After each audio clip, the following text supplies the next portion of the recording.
আসসালামু আলাইকুম সুপ্রিয় শিক্ষার্থীরা, আশা করছি তোমরা সবাই ভালো আছো। আমিও ভালো আছি আলহামদুলিল্লাহ। শিমুল মেমোরিয়াল নর্সারি স্কুল অ্যান্ড কলেজের নবম শ্রেণীর অর্থনীতি ক্লাসে সবাইকে স্বাগত। আমি শানিদা আনোয়ার, সহকারী শিক্ষক, শিমুল মেমোরিয়াল নর্সারি স্কুল অ্যান্ড কলেজ। আমরা একটা খুব খারাপ সময় দিয়ে যাচ্ছে। এই করোনাকালীন মহাসংকটের সময় আমরা বাসায় থাকছি নিরাপদে থাকার জন্য, এবং নিরাপদে থাকার জন্য আমরা কিছু স্বাস্থ্যবিধি মেনে চলছি, কিছু ব্যায়াম করছি এবং প্রচুর পরিমাণে ভিটামিনযুক্ত খাবার খাচ্ছি। এইভাবে চলতে থাকলে হয়তোবা আমরা এই সংকটময় মুহূর্তটা থেকে বের হয়ে আসতে পারবো ইনশাআল্লাহ। আজকে আমরা পড়ব নবম শ্রেণীর অর্থনীতির ষষ্ঠ অধ্যায় জাতীয় আয় ও এর পরিমাপ, পাঠ 6.1, 6.2, 6.3 এবং 6.4।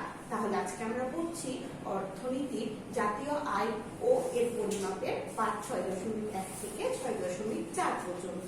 এবং এখান থেকে আমরা যা শিখবো তা হলো জাতীয় আয়ের ধারণা সমূহ ব্যাখ্যা করতে পারবো, মোট জাতীয় আয়ের সাথে মোট দেশজ উৎপাদনের পার্থক্য দেখতে পারবো, জিডিপি পরিমাপ পদ্ধতি সমূহ সম্পর্কে ধারণা লাভ করবো এবং জিডিপি নির্ধারক সম্পর্কে ধারণা পাবো। তাহলে আমরা কি শিখবো? আমরা পড়ছি যেহেতু অধ্যায়ের নাম কি জাতীয় আয়, তাহলে জাতীয় আয়টা কি, জাতীয় আয়ের মধ্যে কোন কোন বিষয়গুলো অন্তর্ভুক্ত সেগুলো সম্পর্কে জানতে পারবো এবং মোট জাতীয় আয়ের সাথে মোট দেশজ উৎপাদনের যে পার্থক্য সেটা বুঝতে পারবো। জিডিপি পরিমাপ পদ্ধতি, যে জিডিপি কিভাবে পরিমাপ করা হয় সেই পদ্ধতিগুলো সম্পর্কে জানবো এবং জিডিপির যে নির্ধারক সমূহ আছে সেগুলো সম্পর্কে ধারণা পাবো। আলোচ্য বিষয়গুলো অবশ্যই খাতায় উঠে নিতে হবে। জাতীয় আয় এর ধারণা, জাতীয় আয়ের মধ্যে আমরা পড়বো মোট দেশজ উৎপাদন, মোট জাতীয় আয়, নিট জাতীয় আয়। জিডিপির পরিমাপ পদ্ধতি, জিডিপি গুলোকে পরিমাপ করা হয় তিন পদ্ধতিতে, একটা হচ্ছে আয় পদ্ধতি, ব্যয় পদ্ধতি, উৎপাদন পদ্ধতি। মাথা পিছু মোট দেশজ উৎপাদন, একটা পড়বো মোট দেশজ উৎপাদন, একটা হচ্ছে মাথা পিছু মোট উৎপাদন। আর জিডিপি নির্ধারক সমূহ, যে জিডিপি কোন কোন বিষয়গুলো দিয়ে নির্ধারণ করা যায় সেই নির্ধারক সমূহগুলো। তাহলে আলোচ্য বিষয় হচ্ছে জাতীয় আয়ের ধারণা, জিডিপির পরিমাপ পদ্ধতি সমূহ, মাথা পিছু মোট দেশজ উৎপাদন এবং জিডিপির নির্ধারক সমূহ। এবার আসি আলোচনায়। জাতীয় আয়, জাতীয় আয় বলতে বোঝাচ্ছে একটা দেশের মোট যে আয় হয়, দেশের তো আয় হয় তাই না, অবশ্যই। তাহলে জাতীয় আয়টা হচ্ছে সেই দেশের মোট আয়। জাতীয় আয় দেখে কিন্তু বোঝা যায় যে একটা দেশ উন্নত না অনুন্নত না উন্নয়নশীল। জাতীয় আয়ের উপরেই নির্ভর করে দেশটি উন্নয়নশীল না অনুন্নত না উন্নত, এইগুলো বিষয়ের উপরে। এরপরে আসি মোট দেশজ উৎপাদন, যেটাকে আমরা বলছি গ্রস ডোমেস্টিক প্রোডাক্ট, জিডিপি। তাহলে মোট দেশজ উৎপাদন বলতে বোঝা যাচ্ছে মোট দেশজ মানে দেশের মধ্যে যেগুলো উৎপাদন হয়, যে পণ্য, সেবা, শিল্প, এগুলো হচ্ছে মোট দেশজ উৎপাদন। মোট দেশজ উৎপাদন বলতে একটি নির্দিষ্ট সময়ে, সাধারণত এক বছরে, একটি দেশের ভৌগোলিক সীমানার মধ্যে মোট যে পরিমাণ চূড়ান্ত দ্রব্য ও সেবা উৎপাদিত হয় তার বাজার দামের সমষ্টিকে মোট দেশজ উৎপাদন বলে। তাহলে মোট দেশজ উৎপাদন হচ্ছে একটি নির্দিষ্ট সময়ের মধ্যে, সে সময়টা আমরা একটা আর্থিক বছর ধরি, এক বছরে দেশের ভৌগোলিক সীমানার মধ্যে, মানে যদি ধরি বাংলাদেশ, তাহলে বাংলাদেশের সমস্ত বাংলাদেশে যে পরিমাণ চূড়ান্ত দ্রব্য এবং সেবা উৎপাদিত হবে সেই দ্রব্যের বাজার দামের সমষ্টিকে বলা হবে মোট দেশজ উৎপাদন। যেমন উদাহরণ ধরে আমরা বলি যে বাংলাদেশের তিনটি পণ্য উৎপাদন হচ্ছে, একটা হচ্ছে 100 কুইন্টাল ধান, 1000 পিস জামা এবং 1000 কলম। তাহলে এর মোট দেশজ উৎপাদন কিভাবে বের করব? ওই 100 কুইন্টাল ধানের সাথে সেই ধানের বাজার মূল্য, মানে বাজারের যে দাম সেটা গুণ, যোগ 100 পিস জামা, সেই 100 পিস জামার সাথে সেই জামার বাজার দাম গুণ করব, যোগ ওই যে 100 পিস আমরা বললাম কলম, সেই কলমের সাথে সেই বাজারের কলমের বাজার দাম, এটা গুণ করব, করে এই তিনটা পণ্যের মোট যেটা হচ্ছে সেটাই হচ্ছে মোট দেশজ উৎপাদন। তাহলে আমরা বুঝলাম মোট দেশজ উৎপাদন কাকে বলছে?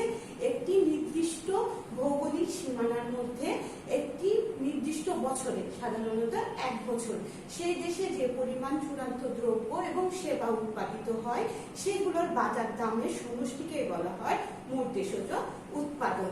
মোট দেশজ উৎপাদনের নাম ইংরেজিতে আমরা বলি গ্রস ডোমেস্টিক প্রোডাক্ট, যেটাকে সংক্ষেপে বলা হয় জিডিপি। যে একটা এরকম চিত্র হতে পারে বাংলাদেশের জিডিপি, কিন্তু যুদ্ধ পরবর্তী সময় থেকে আস্তে আস্তে বাংলাদেশের জিডিপি বা মোট দেশজ উৎপাদন কি হচ্ছে, বৃদ্ধি পাচ্ছে। এরপরে আসি মোট জাতীয় আয়। মোট দেশজ উৎপাদন কিন্তু ছিল একটি নির্দিষ্ট ভৌগোলিক সীমানার মধ্যে, আর মোট জাতীয় আয় হচ্ছে একটি দেশের নাগরিক কর্তৃক যে আয় হয়, সে দেশের ভেতরেও হতে পারে, দেশের বাইরে থেকেও সে হচ্ছে, দেশের মানুষ বাইরে যায় না, বিদেশিরা যেমন প্রবাসী যারা এক দেশ থেকে অন্য দেশে যে বসবাস করছে তারা যে আয়টা করে সেটাও কিন্তু মোট জাতীয় আয়ের মধ্যেই পড়ে। তাহলে মোট জাতীয় আয় হচ্ছে কোন নির্দিষ্ট সময়ে, সাধারণত আর্থিক বছরে কোন দেশের নাগরিকগণ কর্তৃক যে পরিমাণ চূড়ান্ত দ্রব্য এবং সেবা উৎপন্ন হয় তার বাজার মূল্যের সমষ্টিকে মোট জাতীয় আয় বলা হয়। মোট জাতীয় আয়ের ইংরেজি হচ্ছে গ্রস ন্যাশনাল ইনকাম, যেটাকে সংক্ষেপে আমরা GNI বলি। তাহলে মোট জাতীয় আয়টা হচ্ছে একটি দেশের নাগরিক কর্তৃক যে চূড়ান্ত দ্রব্য এবং সেবা উৎপন্ন হয় তার বাজার মূল্যের সমষ্টিকে বলা হয় মোট জাতীয় আয়। যেমন বাংলাদেশের মানুষরা যারা বাংলাদেশে বসবাস করছে তাদের যে আয় সেটা, এবং বাংলাদেশি মানুষ যারা বিদেশে কর্মরত আছে অর্থাৎ প্রবাসী তারা যে আয় করে সেই আয়ের চূড়ান্ত যে উৎপন্ন হয় তার দ্রব্য, সেই দ্রব্যের বাজার মূল্যের সমষ্টিটাই হচ্ছে মোট জাতীয় আয়। তাহলে মোট জাতীয় আয় হচ্ছে একটি নির্দিষ্ট সময়ে, সাধারণত এক বছরে দেশের নাগরিক কর্তৃক যে পরিমাণ চূড়ান্ত দ্রব্য এবং সেবা উৎপন্ন হয় সেটাই তার বাজার মূল্যের সমষ্টি হচ্ছে মোট জাতীয় আয়। নিট জাতীয় আয়। মোট জাতীয় আয় হচ্ছে সমস্ত আয়, এর মধ্যে কোনো খরচ বা অপচয় ব্যয় ধরলাম না, কিন্তু নিট জাতীয় আয়টা হচ্ছে এর মধ্যে মূলধন ব্যবহারের জন্য যে ব্যবহারজনিত অপচয় আছে সেটা বাদ দিয়ে যেটা থাকে সেটাই হচ্ছে নিট জাতীয় আয়। কোন জাতির মোট আয় থেকে মূলধন ব্যবহারজনিত অপচয় পূরণের ব্যয় বাদ দিলে যা থাকে তাকে নিট জাতীয় আয় বলা হয়। তাহলে নিট জাতীয় আয় হচ্ছে মোট আয় থেকে মূলধন ব্যবহারের জন্য যে ব্যয়টা হয়, মূলধনের ব্যবহারের জন্য যে ব্যয় সেটা বাদ দিলে যা থাকে সেটাই হচ্ছে নিট জাতীয় আয়। এই ছিল কি মোট দেশজ উৎপাদন, মোট হচ্ছে জাতীয় আয়, নিট জাতীয় আয়। এরপরে আসি জিডিপি পরিমাপ পদ্ধতি সমূহ। জিডিপি পরিমাপ করা হয় তিনটা পদ্ধতিতে, একটা হচ্ছে উৎপাদন পদ্ধতি, আয় পদ্ধতি ও ব্যয় পদ্ধতি। এই তিনটা পদ্ধতিতে কি করা হচ্ছে, জিডিপি পরিমাপ করা হচ্ছে। উৎপাদন পদ্ধতি, উৎপাদন পদ্ধতিতে জাতীয় আয় পরিমাপ করা হয় একটি দেশের মোট যে দ্রব্য এবং সেবা উৎপন্ন হয় চূড়ান্ত, সেই দ্রব্যগুলোকে 15টি খাতে ভাগ করে নেওয়া হয়েছে। সেই 15টি খাত থেকে যা আয় হচ্ছে সেটার সমষ্টি হচ্ছে উৎপাদন পদ্ধতিতে জিডিপির পরিমাপ। তাহলে ধরা যায় যে কৃষি, শিল্প, সেবা, এটা হচ্ছে অর্থনীতির তিনটি খাত। এই তিনটি খাতের যে উপখাতগুলো আছে সবগুলো মিলে মোট এই খাতগুলোকে 15টি খাতে ভাগ করা হয়েছে, এবং 15টি খাতে ভাগ করার পরে যে চূড়ান্ত দ্রব্য এবং সেবা উৎপাদিত হচ্ছে সেগুলোর সমষ্টিটাকে উৎপাদন পদ্ধতিতে জাতীয় আয় পরিমাপ করার সময় এটা ধরা হয়। তারপরে আয় পদ্ধতি। আয় পদ্ধতিতে উৎপাদনের উপকরণ যেমন শ্রম, মূলধন, শ্রম, ভূমি, এই উৎপাদনের উপকরণগুলো থেকে যা আয় হয় সেগুলোকে করা হয়। এখানে একটা বলছে উৎপাদন, উৎপাদন বলতে আমরা জিডিপি কে বোঝাচ্ছি।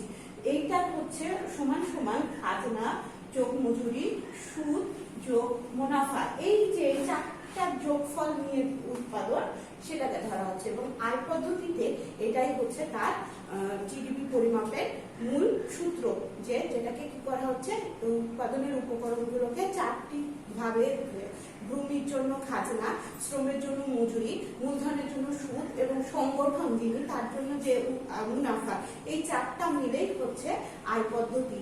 এই চারটাকে যোগ করে যেটা আসে সেটা হচ্ছে আয় পদ্ধতিতে জিডিপি পরিমাপ পদ্ধতি। এরপরে আসি ব্যয় পদ্ধতি। ব্যয় পদ্ধতিতে যে উৎপাদনের উপকরণগুলোর জন্য যে ব্যয়গুলো হচ্ছে সেই ব্যয়গুলোর সমষ্টিকে বলা হয়, সমষ্টি যেটা ধরা হয় সেটাই জাতীয় আয়।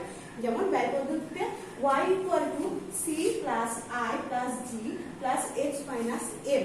এখানে y হচ্ছে উৎপাদন, c হচ্ছে ভোগ, i হচ্ছে ইনকাম, g হচ্ছে সরকারি ব্যয় বা গভর্নমেন্ট কস্ট, আর এক্স মাইনাস এম হচ্ছে আমদানি এবং রপ্তানি বিয়োগফল, এই মিলে হচ্ছে ব্যয় পদ্ধতি। তাহলে জিডিপি পরিমাপের পদ্ধতি হচ্ছে তিনটা: উৎপাদন পদ্ধতি, আয় পদ্ধতি ও ব্যয় পদ্ধতি। আর উৎপাদন পদ্ধতিতে আমি বললাম কি, চূড়ান্ত দ্রব্য এবং সেবা, যেটা সেবা খাত, সেটাকে 15টি খাতে বিভক্ত করা হয়েছে। ঠিক এইভাবেই হচ্ছে আয় পদ্ধতি এবং ব্যয় পদ্ধতি, জিডিপি পরিমাপ পদ্ধতিগুলো এই তিনটা।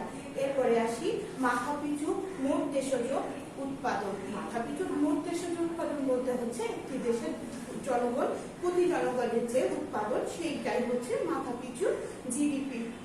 মাথাপিছু জিডিপির একটা সূত্র হচ্ছে কোন নির্দিষ্ট বছরের মোট দেশজ উৎপাদন ভাগ ওই বছরের মধ্য সময়ের মোট জনসংখ্যা। তাহলে যখন আমরা মাথাপিছু মোট দেশজ উৎপাদন বের করব, সেটা কিভাবে বের করছি, সেটা বের করব সেই দেশের মোট ওই নির্দিষ্ট সময় 1 বছর ধরতে পারি, 1 বছরের মোট দেশজ উৎপাদন যে পরিমাণ উৎপাদন হচ্ছে, সেটাকে ওই বছরের মধ্য সময়ের মোট জনসংখ্যা, ওই বছরের মধ্যে বাংলাদেশের যে জনসংখ্যা আছে সেই জনসংখ্যাটাকে বলা হচ্ছে মাথাপিছু জিডিপি। তাহলে মাথাপিছু মোট দেশজ উৎপাদন হচ্ছে এটা, যে কোনো নির্দিষ্ট বছরের মোট দেশজ উৎপাদন ভাগ ওই বছরের মধ্য সময়ের মোট জনসংখ্যা। এটা করে যে ভাগফলটা বের হবে সেটাই হচ্ছে মাথাপিছু মোট দেশজ উৎপাদনের পরিমাণ। এরপরে আসি জিডিপি নির্ধারক সমূহ। জিডিপির উপর নির্ভর করে আমরা বলতে পারি দেশটি অনুন্নত না উন্নয়নশীল, এগুলো। তো এই জিডিপি নির্ধারক সমূহ আছে, যে বিষয়গুলো দিয়ে জিডিপিটাকে নির্ধারণ করা হয়, সেটা হচ্ছে ভূমি।